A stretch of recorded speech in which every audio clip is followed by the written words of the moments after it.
প্রিয় দর্শক, আমন্ত্রণ জানাচ্ছি এনটিভির প্রতিদিনকার আয়োজন স্বাস্থ্য প্রতিদিনে।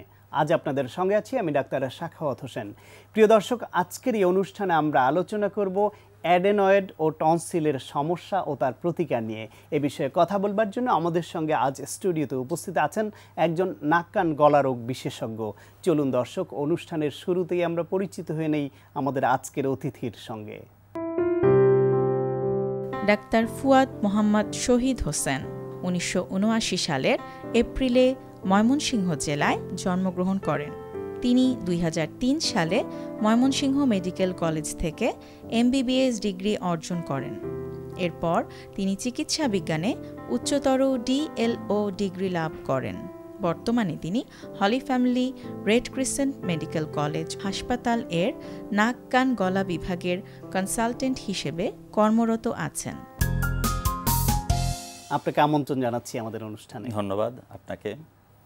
এই যে অ্যাডেনয়েড এবং টনসিল বিষয় দুটো কি আলাদা কেন? কারণ আমাদের এই জাতীয় কোনো সমস্যা হলে কমনলি আমরা বলে থাকি যে আমার বাচ্চার টনসিলের সমস্যা হয়েছে বা আমার টনসিলের সমস্যা হয়েছে। দুটি আলাদা কি, এর অবস্থান কোথায়? জি, ধন্যবাদ আপনাকে। এটা আসলে খুবই কমন একটা টার্ম আমাদের সোসাইটিতে। যারা বাবা মারা এখন তো শিখছে অনেক কিছু নেটে পাওয়া যায়। অ্যাডিনয়েড এবং টনসিল যদি চিন্তা করেন, এরা আসলে জ্ঞাতি ভাই। এরা একই রকমের, সৃষ্টিগতভাবে একই রকম। লিম্ফয়েড টিস্যু একটা থাকে। আপনি যদি কেউ হা করে, আলা জিহ্বার দুপাশে গোল গোল যে দুটো জিনিস দেখা যায়, সাধারণভাবে সেটা হচ্ছে টনসিল বলে পরিচিত। কিন্তু অ্যাডিনয়েডটা কিন্তু খালি চোখে দেখার কোনো সুযোগ নাই। এটাকে আমরা বলি আমাদের ভাষায় ন্যাজোফ্যারিঞ্জিয়াল টনসিল, অর্থাৎ এটার অবস্থানটা হচ্ছে নাকের পিছনে। গলার যে সংযোগস্থলটা আছে নাক এবং গলার, সেই নাকের পিছনে আপনার এই টনসিল জাতীয় একটা জিনিসের বৃদ্ধি হয়। সাধারণত এটা বাচ্চাদের ৩ বছর বয়স থেকে ৭-৮ বছর বয়স পর্যন্ত এর বৃদ্ধিটা একটু বেশি হয়। এবং এই যে বৃদ্ধিটা, এই টনসিল জাতীয় যে লিম্ফয়েড টিস্যুর যে বৃদ্ধি, এটাকে আমরা সাধারণভাবে আমাদের ভাষায় বলে থাকি অ্যাডিনয়েড। এখন অনেকেই এ নিয়ে অনেক বেশি চিন্তিত, কারণ এই কথাটা অনেকেই শুনে থাকে আর কি। এই যে অ্যাডেনয়েড বা টনসিল, এটা তো বিশেষ করে টনসিল আছে, কারো সমস্যা করছে, কারো করছে না। অ্যাডেনয়েড এনলার্জ হচ্ছে কারো, কোনো বাচ্চার হচ্ছে, কারো হচ্ছে না। বয়স ভেদে বলতে গেলে বাচ্চাদের বেশি হচ্ছে, তার মধ্যে আবার সব বাচ্চাদের হচ্ছে না, কারো কারো হচ্ছে। ঝুঁকিপ্রবণ গ্রুপ কারা? খুব সুন্দর প্রশ্ন আপনার। আসলে এখানে ওই যে আমি যেটা বললাম যে অ্যাডিনয়েডের একটা লাইফ সাইকেল আছে। সাধারণত ৩ বছর বয়স থেকে এটা বৃদ্ধি শুরু হয় এবং ৭-৮ বছরে এটা পিকে যায় এবং তারপর এর গ্রোথটা ডিক্লাইন করে ১১-১২ বছর বয়সে গিয়ে এটা একদমই রিগ্রেস করে যায়। কিন্তু সমস্যাটা হয় কখন? দেখা যায় যদি এর এটিপিক্যাল প্রেজেন্টেশনটা হয়, অর্থাৎ এর বৃদ্ধিটা খুব অস্বাভাবিক। কতটা অস্বাভাবিক? যে আমরা বাচ্চারা যে শ্বাস নিচ্ছে, সেই শ্বাস নেওয়ার রাস্তাটা কিন্তু ওই ন্যাজোফেরিংস দিয়েই যাচ্ছে, নাকের পিছন দিয়ে সেই বাতাসটা গিয়ে তারপরে সেটা ফুসফুসে চলে যাচ্ছে। এখন যদি দেখা যায় যে এটা নদী দখলের মতো এটা করে কি, ওই ন্যাজোফেরিংসের যে বাতাস যাওয়ার যে রাস্তাটা, ওই এয়ার কলামটাকে সে দেখা যায় যে বন্ধ করে ফেলে।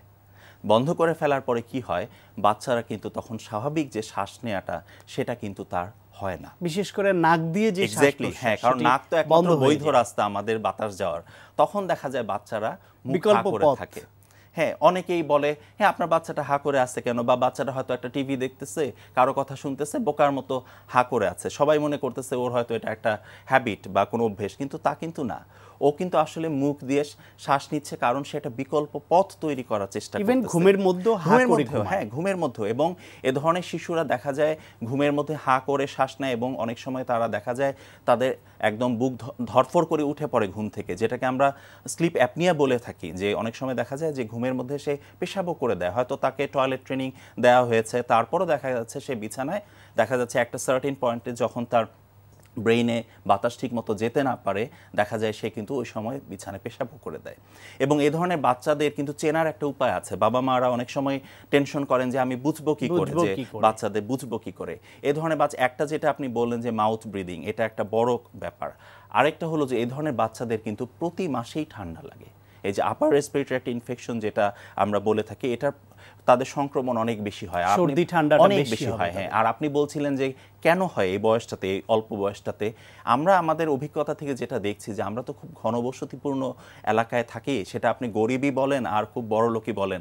বড় লোকের বাড়িগুলো এখন একটা বস্তিতে পরিণত হয়েছে, আর ক্রস ভেন্টিলেশন খুব কম।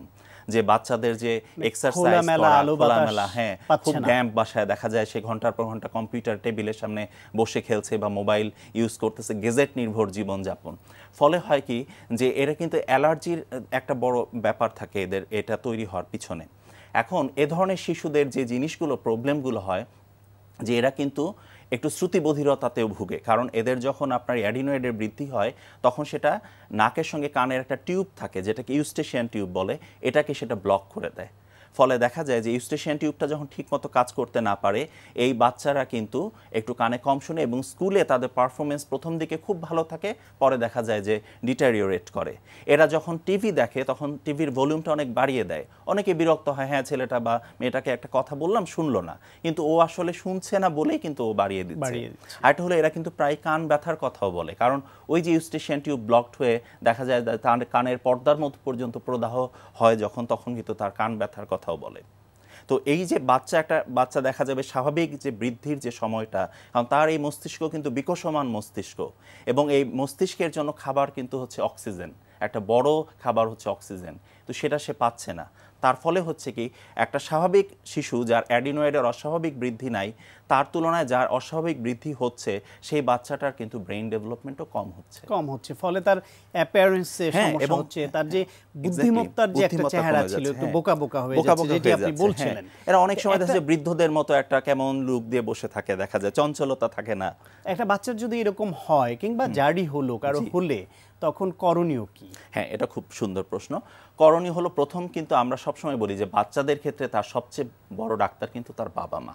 আমার বাবা মার একটা সবচেয়ে বড় সম্পদ তার সন্তান।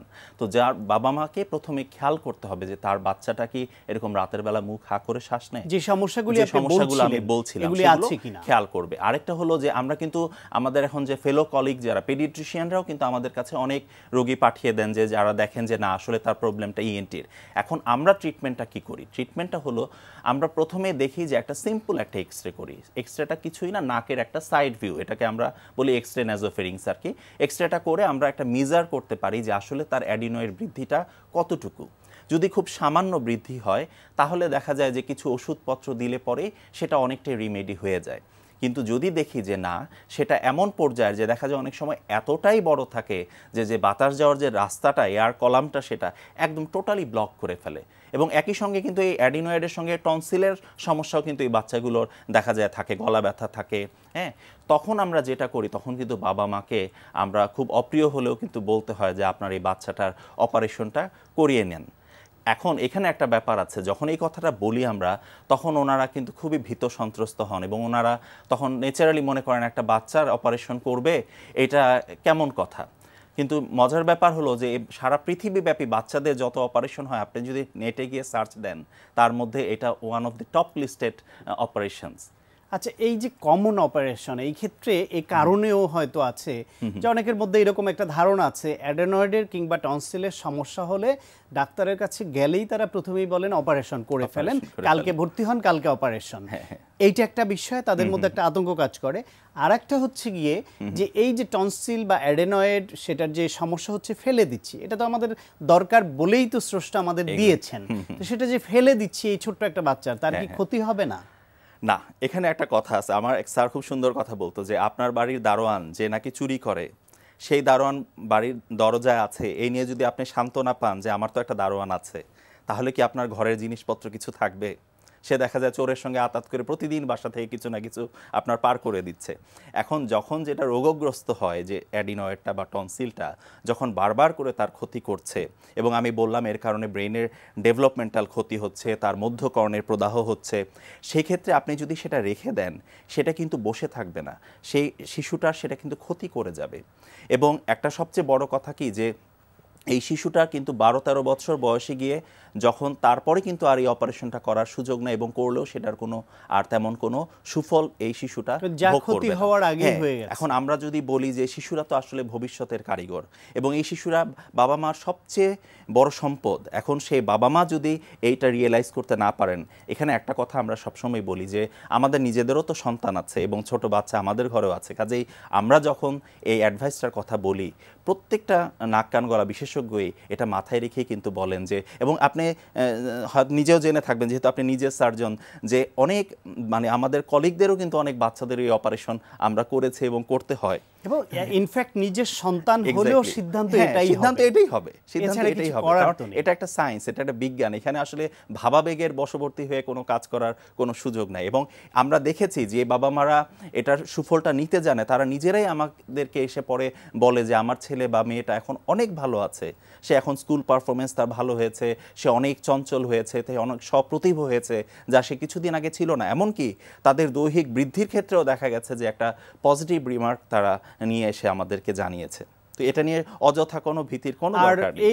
এই টনসিল বা অ্যাডেনয়েড রোগ প্রতিরোধের যে ভূমিকাটুকু রাখে সেটা পূর্ণ করার মতো শরীরে আরো অনেক অঙ্গ আছে, ফলে এটা ওরকম কোনো ক্ষতি বা অনেক গুরুত্বপূর্ণ ভূমিকা পালনকারী অনেক ব্যাপার আছে। ফলে যে চিন্তা, যে ক্ষতির চিন্তা, সেটি অমূল্য। অনেকে আবার কিন্তু মনে করে কণ্ঠস্বর নষ্ট হয়ে যাবে, কিন্তু এখানে বলে রাখা ভালো যে টনসিলের যে লোকেশন মানে অ্যানাটমিক্যালি আর আমাদের কণ্ঠ তৈরি হয় যেখান থেকে, সেটার মধ্যে অনেক ফারাক, এটার সঙ্গে কোনো সম্পর্ক নেই। তো অনেক ভালো লাগলো, অনেক গুরুত্বপূর্ণ আলোচনা শুনলাম, আপনাকে অনেক ধন্যবাদ। ধন্যবাদ আপনাকেও আমাকে কিছু বলার সুযোগ দেওয়ার জন্য, আর দর্শকরা যেন এই কথাগুলো শুনে উপকৃত হতে পারেন সে আশাবাদ ব্যক্ত করছে। প্রিয় দর্শক, আমরা শুনছিলাম অ্যাডেনয়েড ও টনসিলের সমস্যা ও তার প্রতিকার বিষয়ে কিছু গুরুত্বপূর্ণ পরামর্শ। আশা করি আপনাদের কাজে লেগেছে। দর্শক, অনুষ্ঠানের এই পর্যায়ে ছোট্ট একটা বিরতি নিচ্ছি, আমাদের সঙ্গেই থাকুন। প্রিয় দর্শক, বিরতির পর আবারও আমন্ত্রণ জানাচ্ছি স্বাস্থ্য প্রতিদিন অনুষ্ঠানে। দর্শক, এখন আপনাদের জন্য রয়েছে নিয়মিত আয়োজন সুস্থ দেহ সুস্থ মন। আজকে শিশুদের ব্যায়ামের এই এপিসোডে আমরা ইউজ করব fitness circle. Fitness circle basically পিলাটিসে ইউজ করা হয় যেন ফিজিওথেরাপির কারণে। তো আমরা শিশুদেরকেও সেই একই পারপাসে ইউজ করব, যদিও আমাদের অ্যাঙ্গেলটা চিন্তার অ্যাঙ্গেলটা একটু অন্যরকম হবে, যে ওদের যে মুভমেন্টগুলো ওরা করবে সেই মুভমেন্টে যেন ওদের খুব জয়েন্টের প্রেশারটা না পড়ে, মাসেল প্রেশারটা পড়ে এবং ওরা সেফলি একটা মুভমেন্টটা করতে পারে। তো ফিটনেস সার্কেলের ক্ষেত্রে আমরা বিভিন্ন রকমের ব্যাপার আছে, যে বিগিনার ভার্সন, ইন্টারমিডিয়েট এবং অ্যাডভান্স। এটাতে যেটা হয় যে দেখা যাচ্ছে যে যখন প্রেস করবেন বিগিনারে খুব অল্প পাওয়ারে প্রেস করা যায়, বাট অ্যাডভান্সে দেখা যায় যে অল্প পাওয়ারে হচ্ছে না, বেশ অনেকটুকু পাওয়ার দিতে হচ্ছে। তো এটা ডিপেন্ড করে নেবেন আপনারা শিশুর স্ট্রেংথের উপরে, যে শিশু কতটুকু রেডি, কোন পাওয়ারটা, তার পাওয়ার ক্যাপাবিলিটিটা কতটুকু, সেরকমভাবে আমরা এখানে মিডিয়াম রেঞ্জের একটা ফিটনেস সার্কেল ইউজ করব। তো আমাকে এখানে হেল্প করবে লিও। ওকে লিও, আমরা যেটা করব যে সিটেড সাইড লাইং ইনার থাইয়ে। ওকে, প্রথমে ফাইন, কাট হয়ে, গুড। এখানে যে কাজটা হচ্ছে যে থাইয়ের অনেক সময় দেখা যায় যে বসে বসে পড়াশোনা করার কারণে বাচ্চাদের যেটা হয় যে থাইয়ের গঠনটা হয় না, ব্লাড সার্কুলেশনটা যেহেতু যায় না, ইনার থাই এবং আউটার থাই মাসেল কিন্তু আলাদা, এবং তখন ওই দুটো মাসেলের যে কোনো একটা বা দুটোই দেখা যায় যে ইনঅ্যাক্টিভ না হলে পরেও উইক হয়ে যায়। তো আমরা এখানে প্রথমে মনোযোগ দিব তার ইনার থাইয়ের উপরে। ওকে, অ্যান্ড লিও start. Yes, press and balance. যখন ব্যালেন্সটা থাকছে যে যখন ও শুয়ে করছে তখন এই সাইডটা যেন লিফট আপ, যেন অবলিকের কাজটাও তার একসাথে হয়ে থাকে। অ্যাপস ইন কন্ট্রোল, অ্যাপসটা ইন কন্ট্রোলে থাকছে। ওকে, ফাইন। অ্যান্ড প্রেসিংয়ের সময় ইনার থাইয়ে পাওয়ারটা দিয়ে তারপর তাকে প্রেস করতে হচ্ছে, ফলে যেটা হচ্ছে যে তার মাসেলের অ্যাক্টিভেশনটা বাড়ছে। ওকে, ফাইন। এবার আমরা চেঞ্জ করে নিব। গুড। যেটা হবে এবার আমরা চেঞ্জ করে যেটা করব, আউটার থাই, যেটা বাইরের থাই প্লাস ইনার থাই দুটোই কাজ হবে। যখন তাকে ধরে রাখতে হচ্ছে ফিটনেস সার্কেলটা, তখন তার কিন্তু ইনার থাইটা স্কুইজ করে মাসেলটাকে অ্যাক্টিভ করে তাকে ধরতে হচ্ছে, তা নইলে দেখা যাবে যে দুলে যাচ্ছে বা হয়তো পড়ে যাচ্ছে। সো এখানে অলরেডি ইনার থাইটা অ্যাক্টিভেটেড। এখন অ্যাপস কোরটাকে প্রেশারটা দিয়ে পেটের মাসেলটাকে স্ট্রং করে আউটার থাইটাতে প্রেশার ফেলে কীভাবে লিফট করবে। ওকে, লিও up, yes, and down, yes, exhale and abs in and up and down, and last 2 times, up and down, and last one, up and down. Fine, good. Then balance and fine. ওকে, তো আমরা এখানে দেখলাম যে কিভাবে তাকে in control একটা মুভমেন্টে থেকে খুব বেশি নড়াচড়া না করেও তার ইনার থাই, আউটার থাই এবং কম্বিনেশন মুভ এবং লেগসের তার মাসেলটাকে অ্যাক্টিভেট করলাম। পাশাপাশি তার নিজের শরীর সম্পর্কে সচেতন হওয়া, যে প্রতিটা মাসেল আলাদা আলাদা করে এবং প্রতিটা মাসেল আলাদা করে যেমন ভাবানো শেখানো, পাশাপাশি সবগুলো মিলে তার ওভারঅল একটা গঠন এবং কনসেন্ট্রেশন দেওয়া, তাতে সেই জিনিসগুলোতে একে ভাবিয়ে তুলতে পারলে তখন দেখা যাবে যে তার ব্রেন ফাংশনটাও বেশি হচ্ছে, তাতে তার শরীরের গঠনের পাশাপাশি তার মানসিক বুদ্ধিবৃত্তিও আরো বেড়ে উঠছে। প্রিয় দর্শক, আমরা জানি কলা অত্যন্ত পুষ্টি সমৃদ্ধ একটি ফল, তাই চলুন এ বিষয়ে একজন পুষ্টিবিদের কাছ থেকে জানি কলা কেন খাবেন, কতটা খাবেন। আমাদের দেশের জন্য কলা খুব সহজলভ্য একটি খাবার। কলা হচ্ছে উচ্চ ক্যালোরি সম্পন্ন ফলগুলোর মধ্যে অন্যতম। 100 গ্রাম কলা থেকে আমরা প্রায় 90 কিলো ক্যালোরি পেয়ে থাকি। এছাড়াও কলাতে খুব ভালো অ্যামাউন্টের হেলথ বেনিফিটিং অ্যান্টিঅক্সিডেন্ট, ভিটামিনস এবং মিনারেলস থাকে। খুব সহজপাচ্য এই ফলের সুক্রোজ এবং ফ্রুক্টোজ আমাদের ইনস্ট্যান্টলি এনার্জি রিপ্লেনিশেস করে থাকে এবং আমাদের বডিকে রিভাইটালাইজ করে থাকে। আর এই জন্যই কলার এই কোয়ালিটির জন্য দেখা যায় যে অ্যাথলেটস যারা থাকে বা যারা খেলাধুলা করে থাকে তাদেরকে ইনস্ট্যান্ট এনার্জির জন্য কিন্তু এই কলা আমরা দিয়ে থাকি। এছাড়াও আন্ডারওয়েট চিলড্রেন যারা থাকে তাদেরকে ট্রিটমেন্টের একটা পার্ট হিসেবে আমরা এই কলা সাপ্লিমেন্ট ফুড হিসেবে দিয়ে থাকি। কলাতে খুব ভালো পরিমাণে আঁশ থাকে, এটা আমাদের কনস্টিপেশনের প্রবলেমকে দূর করতে সাহায্য করে। এছাড়াও এটি এজিং এবং ভ্যারাইটিস ডিজিজ প্রতিরোধ করতে সাহায্য করে থাকে। কলাতে আমরা যে ভিটামিন B6 পেয়ে থাকি সেটি কিন্তু অ্যানিমিয়া এবং নিউরাইটিসের ট্রিটমেন্টের ক্ষেত্রে একটা ইম্পর্ট্যান্ট রোল প্লে করে থাকে। এছাড়াও এটি আমাদের বিভিন্ন নার্ভাস সিস্টেমের ক্ষেত্রেও কিন্তু কাজ করে থাকে। কলাতে প্রচুর পরিমাণে আমরা ভিটামিন C পেয়ে থাকি। এটি আমাদের বডির যে ইনফেকশাস এজেন্ট এবং হার্মফুল অক্সিজেন ফ্রি রেডিকুলসগুলোকে কাজ করে থাকে এই ক্ষেত্রে। এছাড়াও কলাতে প্রচুর পরিমাণে ম্যাগনেসিয়াম রয়েছে, যেটি আমাদের বডির ক্ষেত্রে বিভিন্ন সেলের প্রোটেকশনের ক্ষেত্রেও কিন্তু কাজ করে থাকে। ফ্রেশ কলা থেকে আমরা প্রচুর পরিমাণে পটাশিয়াম পেয়ে থাকি। এছাড়াও কলাতে হাই পটাশিয়াম এবং লো সোডিয়াম থাকায় এটি আমাদের মানবদেহের সেল এবং বডি ফ্লুইডের ক্ষেত্রে একটা ইম্পর্ট্যান্ট একটা কম্পোনেন্ট, এবং এগুলো আমাদের হার্ট রেট কন্ট্রোল করে এবং ব্লাড প্রেশারকে কন্ট্রোল করে থাকে। কলাতে যে ডোপামিন রয়েছে, অর্থাৎ কলা খেলে আমাদের শরীরে একটা হরমোন তৈরি হয় যেটাকে আমরা ডোপামিন বলে থাকি। এটি খাওয়ার পরে যেটা হয়, আমাদের শরীরে যে বিষণ্ণতা থাকে বা আমরা যদি কখনো বিষণ্ণ থাকি সেটি কাটিয়ে কিন্তু আমাদের মন মেজাজ একদমই ফুরফুরা হয়ে যায়। এছাড়াও কলাতে যে অ্যান্টিঅক্সিডেন্ট ফেনোলিক রয়েছে সেটি আমাদের কিডনি ক্যান্সারকে দূর করে থাকে। কলা সম্পর্কে আরেকটি ভ্রান্ত ধারণা হচ্ছে যে কলা খেলেই ওজন বেড়ে যায়, বাট আমি বলবো যে কলাতে যে প্রচুর পরিমাণে আঁশ রয়েছে বরং এটি ওজন কমাতেই কিন্তু সাহায্য করে। সুতরাং বলা যায় যে আমরা শিশু থেকে শুরু করে বয়স্ক ব্যক্তি পর্যন্ত আমরা সবাই প্রতিদিন অন্তত একটি করে কলা খাওয়ার চেষ্টা করব। প্রিয় দর্শক, এখন আপনাদের জন্য রয়েছে স্বাস্থ্য প্রতিদিন আজকের হেলথ টিপস। কাপড় ধোয়ার সাবান আপনার পা ফাটা রোগের কারণ হতে পারে, তাই কাপড় ধোয়ার সময় খেয়াল রাখুন যাতে সাবান আপনার পায়ে না লাগে। প্রিয় দর্শক, এই অনুষ্ঠান সম্পর্কে আপনাদের যে কোনো মতামত বা পরামর্শ থাকলে অবশ্যই লিখে জানাবেন এই ঠিকানায়। প্রযোজক স্বাস্থ্য প্রতিদিন, এনটিভি, বিএসসি ভবন, 7 তলা, 102 কাজী নজরুল ইসলাম এভিনিউ, কারণ বাজার, ঢাকা 1215।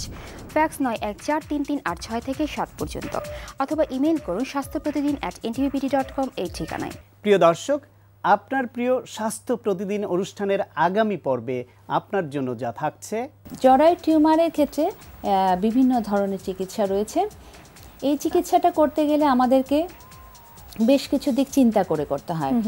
প্রথমত, আমার কাছে যে পেশেন্টটা আসে, রোগীটা আসে, সেটা প্রথমে সে আমার কাছে কি সিমটম নিয়ে আসছে সেই সিমটমটার আমার প্রাথমিক চিকিৎসা দিতে হয়। যদি সে ব্লিডিং বেশি নিয়ে আসে সেই মুহূর্তে, তাহলে তখন তাকে আমাকে ব্লিডিং কমানোর জন্য ওষুধ দিতে হয়। তারপরে যদি তার ব্লিডিংয়ের কারণে বা রক্ত শূন্যতা যদি দেখা দেয়, তাহলে সেই রক্ত শূন্যতা তার আমাকে কারেকশন করতে হয়, সেটা ওষুধের মাধ্যমেই হোক বা ব্লাডের মাধ্যমেই হোক। তারপরে আমাকে দেখতে হয় যে টিউমারটার সাইজ কীরকম আছে, সেটার উপরে আমাকে চিকিৎসা দিতে হয়।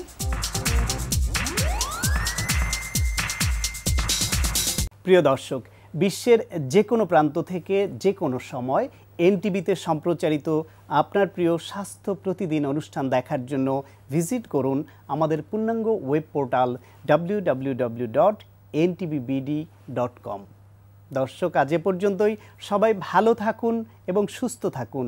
দেখা হবে আগামীকাল ঠিক একই সময়ে আপনার প্রিয় এনটিভির পর্দায়।